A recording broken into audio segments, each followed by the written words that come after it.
Let's introduce the candidates. Former Utah Governor Jon Huntsman. Representing the 6th District of Minnesota, Congresswoman Michelle Bachmann. Representing the 14th District of Texas, Congressman Ron Paul.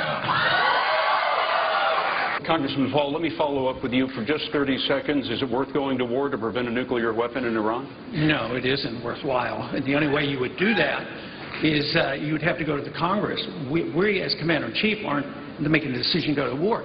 You know, the old-fashioned way, the Constitution, you go to the Congress and find out if our national security is threatened. And I'm afraid what's going on right now is similar to the war propaganda that went on against Iraq. And, you know, they didn't have weapons of mass destruction, and it was orchestrated, and it was, to me, a tragedy of what's happened these last 10 years, the death and destruction, $4 trillion in debt. So, no, it's not worthwhile going to war. If you do, you get a declaration of war, and you fight it, and you win it, and get it over with. Thank you, Congressman. Congressman Paul, my spidey sense tells me we have a debate about to get launched here. I know you have an opinion you'd like to weigh in. Yes.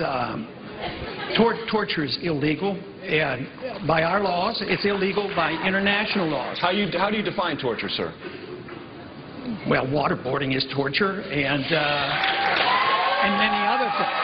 It's illegal under international law and under our law. It's also immoral, and it's also very impractical. There's no evidence that you really get reliable evidence. Why would you accept the position of torturing 100 people because you know one person might have information? And that's what you do when you accept the principle of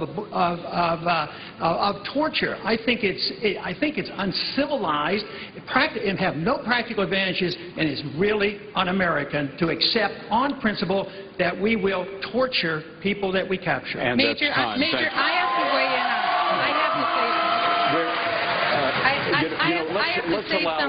I'm sorry. That brings us to the end of the first hour of the debate. Some CBS stations will be leaving us, but you can continue to follow the debate online on CBSNews.com and NationalJournal.com.